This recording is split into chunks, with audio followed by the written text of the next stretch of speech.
100 में से 100 लाने हैं एडवांस अकाउंट्स में, तभी तो इतनी फ्री वीडियोस चैनल पे डाल रहा हूँ, डेली 4 वीडियो 2 शॉर्ट फ्री में। सर क्या क्या कराते हो वो देखते रहो तुम सब्सक्राइब करके बेल आइकन दबा के। इस वीडियो में क्या होगा, अमेलगमेशन की ऐसी 5 महत्वपूर्ण बातें बताऊंगा जो आप हमेशा पेपर में गलती करते हो और कभी अमेलगमेशन के क्वेश्चन में 14 में से 14 स्कोर नहीं कर पाते हो। ऐसा मैंने हर चैप्टर के लिए बताया, इसे कहते हैं score 100/100 advance account CA inter सितंबर 26 सीरीज इंटर। तो प्यारे बच्चों, इतनी मेहनत आपके सर कर रहे हैं तो क्या आप बस इतना काम नहीं कर सकते, वीडियोस देखते रहो? सर जरूर देखेंगे, एक लाइक मिल जाएगा आपकी तरफ से, यही मेरी फीस है इतनी सारी फ्री वीडियोस और शॉर्ट्स की।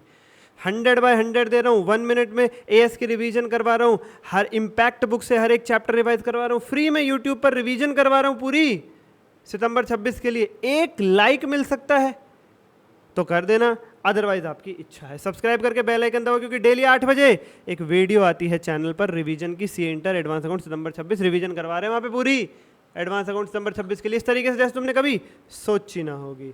ठीक है सर जी, कर देंगे। कमेंट करो अब की बार इंटर पार, अब की बार सपने साकार। विद दिस नोट आज की चर्चा शुरू करते हैं, लेके प्रभु का नाम।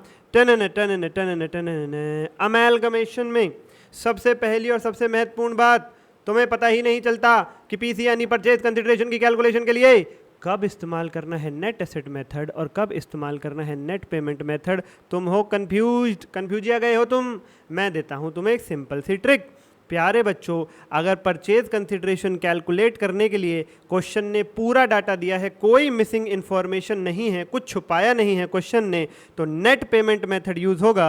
और अगर क्वेश्चन नालायक है, ढीठ है, निकम्मा है, उसने कुछ छुपा लिया है तुमसे, there is some missing information, तो फिर नेट एसेट मेथड यूज होगा। जैसे फॉर एग्जाम्पल पीसी क्या होती है कि भाई एक कंपनी ने आपकी कंपनी को खरीद लिया, अब वो सामने वाली कंपनी आपके इक्विटी और प्रेफरेंस शेयर होल्डर्स को पैसा पे कर रही है या शेयर्स पे कर रही है। अगर क्वेश्चन में साफ साफ बता दिया कि इक्विटी शेयर होल्डर्स को इतना पैसा दिया जा रहा है, इतने शेयर्स दिए जा रहे हैं, प्रेफरेंस शेयर होल्डर को इतना पैसा दिया जा रहा है, इतने शेयर्स दिए जा रहे हैं, या पैसा दिया ही नहीं जा रहा, कुछ भी, मतलब साफ साफ सब बताया है क्वेश्चन में, तो नेट पेमेंट मेथड। और वो तो फिर सीधा सीधा तुम निकाल ही लोगे, कैलकुलेट करने में दिक्कत ही नहीं, क्वेश्चन ने सब बता दिया, इतना पैसा, इतने शेयर, सब कुछ। लेकिन अगर मान लो क्वेश्चन कई बार ऐसे लिख देता है, equity share holders are issued necessary equity shares in purchase consideration या प्रेफरेंस, कि जितने जरूरी थे उतने शेयर्स इशू कर दिए, अब कितने जरूरी थे तुम्हें क्या पता। तो ऐसे केस में नेट एसेट मेथड लगेगा, यानी पीसी निकालने का फॉर्मूला होगा assets taken over at agreed value minus liabilities taken over at agreed value. जो एसेट ले लिए माइनस जो लायबिलिटीज ले ली खरीदने वाली कंपनी ने। एग्रीड वैल्यू क्या होती है? जो बैलेंस शीट के नीचे गिवन होती है क्वेश्चन में। काम खत्म, पैसा हजम। दूसरी बात, तुम्हें आज तक यही नहीं पता चला, इतने अटेम्प्ट हो गए, कि कब अमेलगमेशन में परचेज का क्वेश्चन लगता है और कब मर्जर का क्वेश्चन लगता है। 5 शर्तें अगर पूरी हो गई तो वो क्वेश्चन मर्जर का बनेगा, एक भी शर्त टूटी तो वो क्वेश्चन परचेज का कहलाएगा। कौन सी है 5 शर्तें? All assets liabilities and reserves are taken over. सारे एसेट, सारी लायबिलिटी, सारे रिजर्व्स, सब कुछ टेक ओवर किया जा रहा है, सब कुछ टेक ओवर किया जा रहा है बच्चा पार्टी। कोई भी एसेट, लायबिलिटी या कोई भी रिजर्व छूटा नहीं है। खरीदने वाली कंपनी ने सब ले लिया, सारे एसेट, सारी लायबिलिटी, सारे रिजर्व, सब कुछ। अच्छा हाँ, एटलीस्ट 90% इक्विटी होल्डर्स कंटिन्यू। पुरानी कंपनी के 90% इक्विटी होल्डर कंटिन्यू करते हैं नई कंपनी में। तीसरी शर्त, परचेज कंसिडरेशन में केवल इक्विटी शेयर्स दिए जा रहे हैं। हाँ, अगर फ्रैक्शन में इक्विटी शेयर्स आ रहे हैं तो उसके लिए कैश दे सकते हो, कोई दिक्कत नहीं। चौथी शर्त, ओल्ड कंपनी का बिजनेस भी कंटिन्यू किया जाएगा नई कंपनी के द्वारा, और जो एसेट लायबिलिटी टेक ओवर किए हैं नई कंपनी ने, उन्हें नई कंपनी अपनी बुक्स में उसी वैल्यू पर रिकॉर्ड करके चलेगी जिस वैल्यू पर वो पुरानी कंपनी के यहाँ लिखे हुए थे। ये 5 शर्तें पूरी होती हैं तो मर्जर का केस बनता है। एक भी शर्त टूटती है तो परचेज का केस बनता है। सर अब इनका ट्रीटमेंट क्या होगा, मर्जर का और परचेज? अरे यार, अब उसके लिए तुम बुक लो, ये सामने आपके सामने इम्पैक्ट बुक फ्लैश है ये। इस बुक में 100 पेज में सेल्फ स्टडी से पूरा एडवांस अकाउंट समाप्त हो जाएगा। तुमने सोची ना होगी इतनी आसानी से। ट्रिक्स दे रखी है मॉड्यूल 3 के 6 चैप्टर कंसोलिडेशन के लिए, और एएस दे रखे हैं फ्लो चार्ट वे में, तुम्हारी मेरी भाषा में, विद आईसीआई डिमांडेड कीवर्ड्स। एक बुक से सब समाप्त। सर कैसे लें? ऊपर दिए गए नंबर पर डीएम करो या वीडियो के डिस्क्रिप्शन में चले जाओ। सर इस बुक के साथ हमें लेक्चर्स भी चाहिए, तो एग्जाम ओरिएंटेड बैच ले लो यार। जनवरी 27 मई 27 के लिए 110 घंटे में सब कुछ, RTV, PYQ, MCQ, chapter wise test, 4 hard book, 2 colour chart, glossy paper पे, टेलीग्राम में unlimited views, 24/7 doubt support, unlimited mentorship, सब कुछ डिटेल में, बहुत ज़्यादा डिटेल में। उसके लिए भी ऊपर दिए गए नंबर पर डीएम या वीडियो के डिस्क्रिप्शन में। सर अब कहाँ टाइम है सर एग्जाम ओरिएंटेड बैच का? आप भी ऐसी बात करते हो। अब कोई एग्जाम ओरिएंटेड बैच का टाइम है, पेपर आ लिए तो रिवीजन बैच ले लो। 35 घंटे में पूरी कॉन्सेप्ट की revision, study mat question, RTV, PYQ, MCQ, chapter wise test सब मैं कराता हूँ। उसमें चार्ट की हार्ड बुक देता हूँ नोट्स के लिए।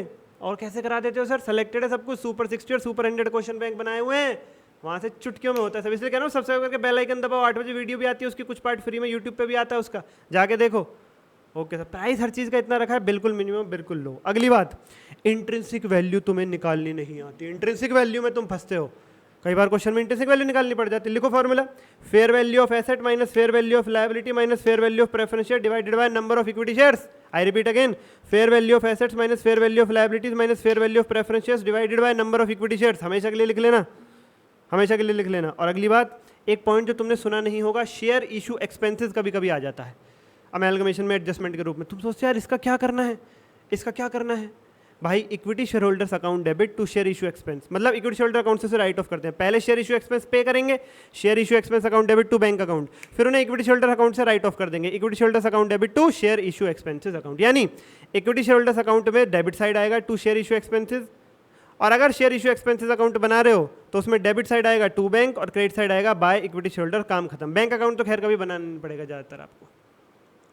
सर ये लेजर वेजर कैसे बनते हैं? अरे बता दिया ना, बुक ले लो यार, ट्रिक दी हुई है, 12-13 स्टेप्स हैं, 1 2 3 4 करके सारे लेजर्स बना के वहाँ पे लिख दिया है। तुम्हें ऐसा लगेगा यार मजाक चल रहा है क्या अमेलगमेशन के साथ? बाकी तुम्हारी इच्छा। किसी भी इंक्वायरी के लिए ऊपर दिए नंबर पर डीएम करो, और मेरे स्टूडेंट हो तो भी ना हो तो भी वीडियो के डिस्क्रिप्शन से टेलीग्राम ज्वाइन करो, फ्री डाउट लूंगा, फ्री डाउट लूंगा पेपर तक। और कमेंट करो अब की बार सपने साकार, क्योंकि आपके संदीप सर है ना बच्चा party. At last life is one, live it all. Thank you everyone, ये साल हमारा होगा। Bye bye.